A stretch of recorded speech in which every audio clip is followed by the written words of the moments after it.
Shalom, peuple de Dieu. Je suis très content d'être l'instrument que l'Éternel a choisi d'utiliser pour libérer sa pensée. Le thème de mon message aujourd'hui, c'est le frère Kevin Maeta. Je me présente d'abord, c'est le frère Kevin Maeta. Le thème de mon message, c'est « Qu'y a-t-il entre moi et toi ?» Je suis dans le livre de Jean 2, 1 à 11. C'est la question que Jésus pose à Marie, sa mère.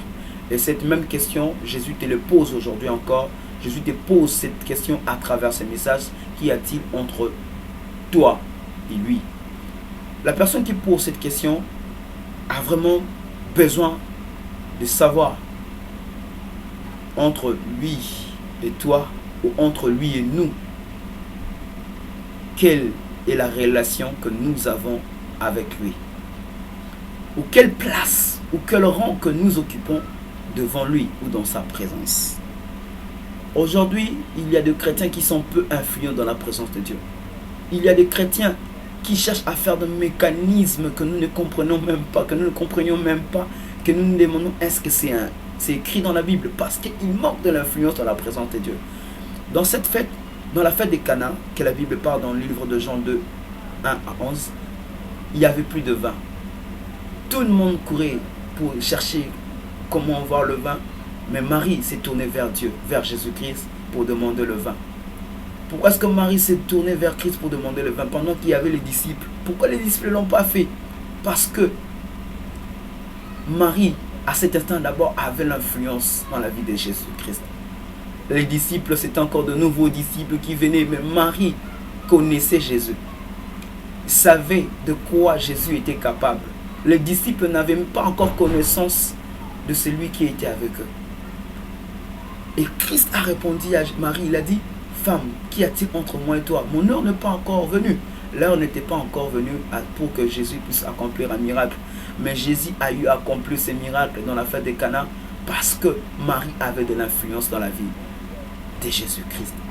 Chrétien, tu as perdu ton influence parce que tu ne prends plus le Seigneur comme étant la source de ta force. Tu as perdu ton influence parce que pour toi, Jésus est devenu juste un dépanneur, mais non le Seigneur. Pour Marie, Jésus était le Seigneur. Il savait que courir, aller chercher d'autres vins, ça allait être une perte de temps. Mais se tourner vers Christ allait être la seule solution. Mon frère, ma soeur, à travers ces messages, j'aimerais te dire que tout ce que tu vas chercher dans le monde aura une fin brusque. Et cette fin-là peut détruire ta vie.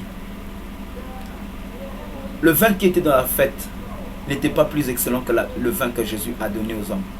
Et lorsque celui qui était l'organisateur de la fête a goûté, s'est dit: mais pourquoi vous avez gardé le meilleur vin pour la fin? La meilleure chose que Jésus te garde, c'est pour la fin. Parce que Jésus ne veut pas que ce qu'il te donne soit mélangé avec ce que le monde te donne. Chrétien, tu dois avoir de l'influence devant Dieu. Job était loin de la présence de Dieu, mais Dieu parlait de lui devant le diable parce qu'il avait de l'influence. L'influence dans la présence de Dieu peut pousser Dieu à agir, même si ce n'est pas encore le temps pour Dieu d'agir. Tu peux être là, ce n'est pas encore le temps pour une personne de réussir dans sa vie ou d'avoir quelque chose qu'il a demandé longtemps. Mais lorsque cette personne passe à travers toi, parce que tu as de l'influence, cela pousse Dieu à agir. Shadrach, Meshach et Abednego étaient dans le feu. Mais ils avaient de l'influence dans la vie de Dieu. Et cela a poussé Dieu à venir vers eux pour les aider. Mon frère, ma soeur, j'aimerais te dire que tu as de l'influence dans la présence de Dieu. Mais toi, tu l'ignores. Pour être influent dans la présence de Dieu, il n'y a qu'au moins 3 raisons. Ou 3 choses à faire. C'est 1, obéir à Dieu. 2, marcher dans la sanctification. 3, écouter sa parole. Que l'Éternel vous bénisse.